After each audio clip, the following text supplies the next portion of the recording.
Hey everyone, welcome back to the channel and welcome to a new day. It's Tuesday and I am doing a pot roast today in the slow cooker. So right here you'll just see me cut up the vegetables, and I'm having to do a voiceover because I really wanted to listen to music while I'm in the kitchen. I love to listen to music while I'm cooking or cleaning in the kitchen, but most of the time I'm recording, so I don't. But today I really felt like it, so I figured I'll just do a voiceover and listen to my music. And at the time, it sounded like a great idea until it came time to edit, and I never got to do the voiceover last night, so here I am doing the voiceover. So I have no idea how the voiceover is going to go, so bear with me. But I'm just cutting up the potatoes, onions, carrots to put in the pot roast.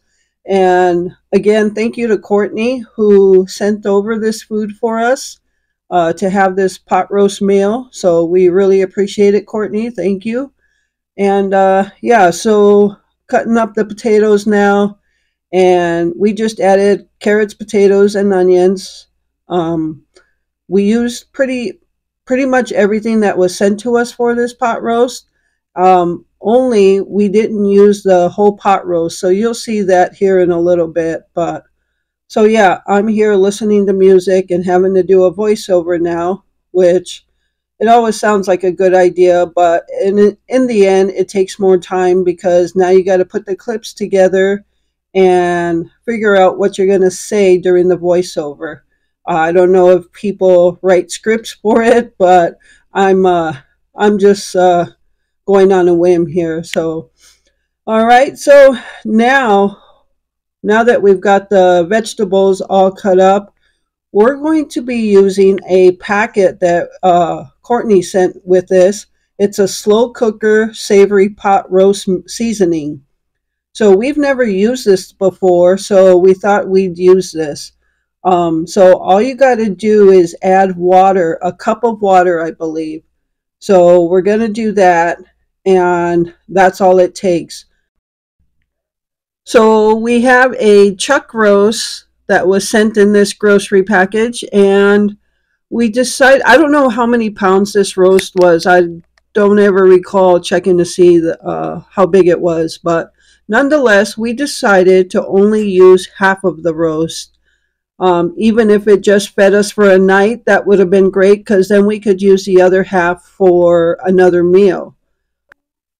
So all I did to the roast was salt and pepper both sides of it, besides using the seasoning or the packet seasoning on it. So now we're just going to get it in the slow cooker. And with the roast, we're just going to throw all of the vegetables in there right away. The potatoes, carrots, and the onions. And at this point, we're just going to add in the seasoning that we mixed up with water. And at this point, I ended up having to cook it on high because it was later in the, I don't know, no, it was almost 11:30, or it was 11:30. So I ended up cooking this on high the entire time, and it got done in a little under 5 hours.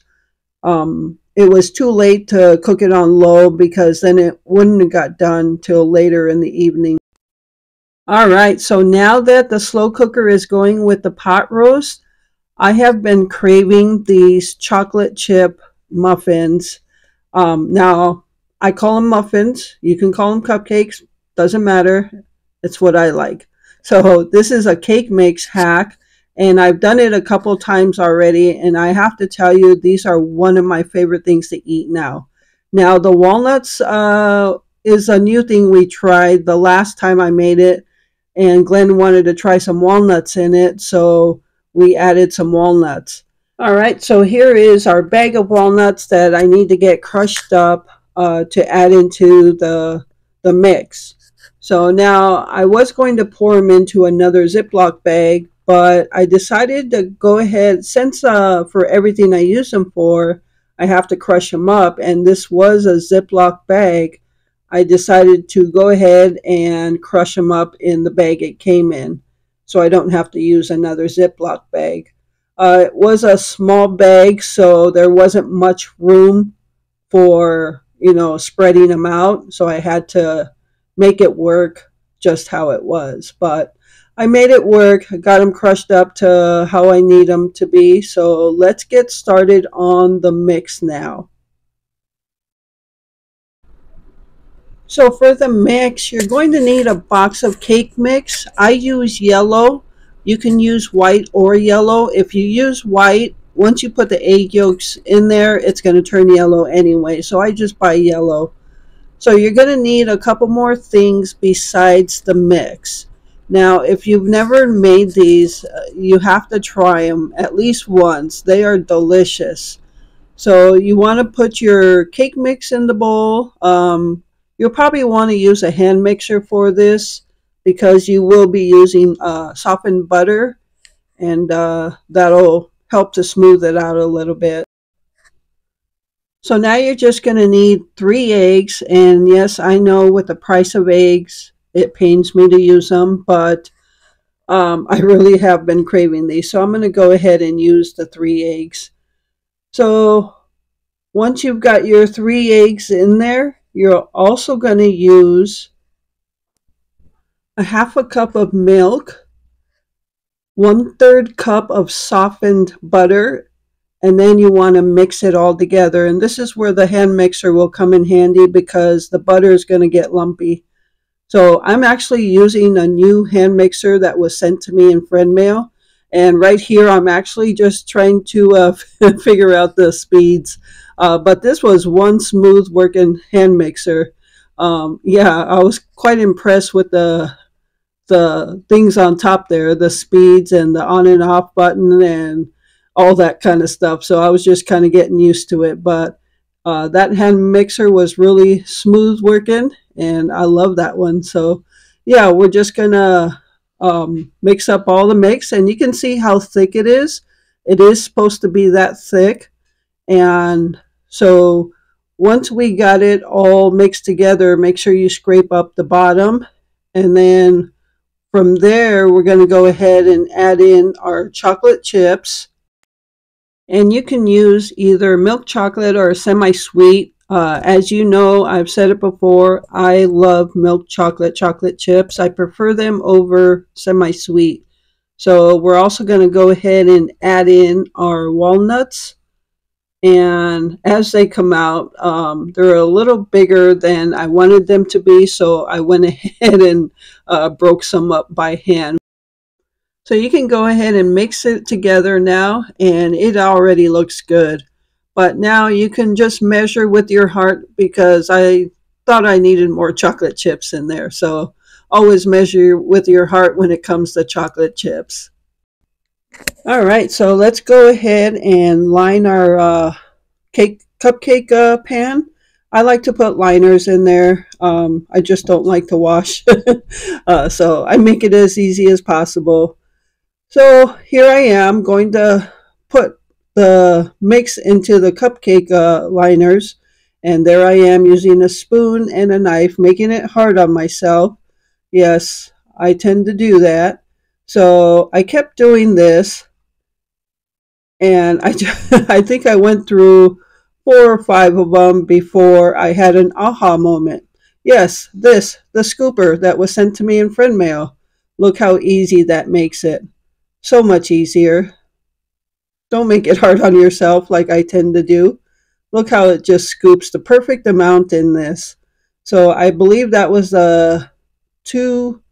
That was the bigger of the two. I don't know what the size is, but it's perfect. I didn't have to add any more to any one of these cupcake liners. So I call them cupcake liners, but they're still muffins. So all right. So now I forgot to fill one there. So yes, I remembered before I put them in the oven. So now once I got that filled up, that last one, I'm going to top the muffins with walnuts and chocolate chips on top as well.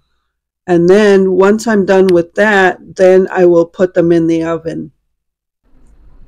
All right, so I baked these for 20 minutes at 350 degrees Fahrenheit, and they were done exactly at 20 minutes. All right, so while that's baking, let's take a look at the pot roast and see how it's coming along. And at this point, it was smelling pretty good. So you don't have smell-o-vision, but if you could smell it, it was good.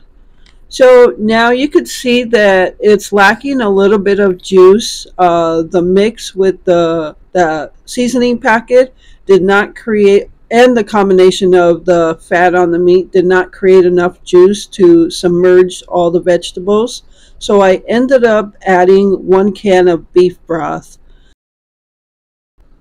All right, back to the muffins. So the muffins are done, and they've been sitting for a little while now, so I put them in a plastic container.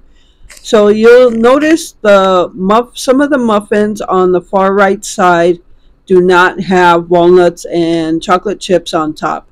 That's only because I forgot to put them on. But the total amount that this mix made was 1.5 dozen. Well, one dozen and then seven. But I'll just round it up to 1.5 dozen. But I did have a taste test already, and they were pretty good.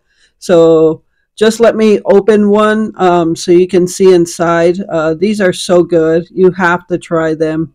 The amount of chocolate chips is not as much inside, but it still tasted good. You still notice the chocolate chips. So these are so good. I actually did freeze 8 of them right away.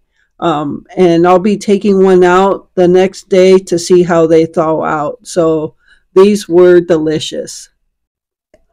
All right, so now that the muffins are done, let's look at this pot roast. Look how delicious that looks. The color is beautiful. The meat just falls apart. So yeah, I'm serving myself a bowl. It came out amazing. So we enjoyed a bowl of pot roast, and this took at a high temperature on the slow cooker. It took just under 5 hours to cook. So you can tell that I added beef broth because there's more juice in there. But yeah, this, oh, I can't believe how good it looks, how good it smelled. But so I have to tell you, this is coming to the end of the video, and doing the voiceover as you enjoy the video of that bowl of pot roast there, doing a voiceover for this long of a video was a pain in the you know what. So lesson learned for me, don't do a voiceover when it's this long, because I had to split a lot of clips and try to get the timing right. So yeah, never again. So that's going to do it for this video. I hope you enjoyed it, and thank you so much for taking time out of your day to watch my videos and all the support you give my channel. I appreciate all of you. And with that, remember to live life, be good to yourself, and be good to others. Until next time.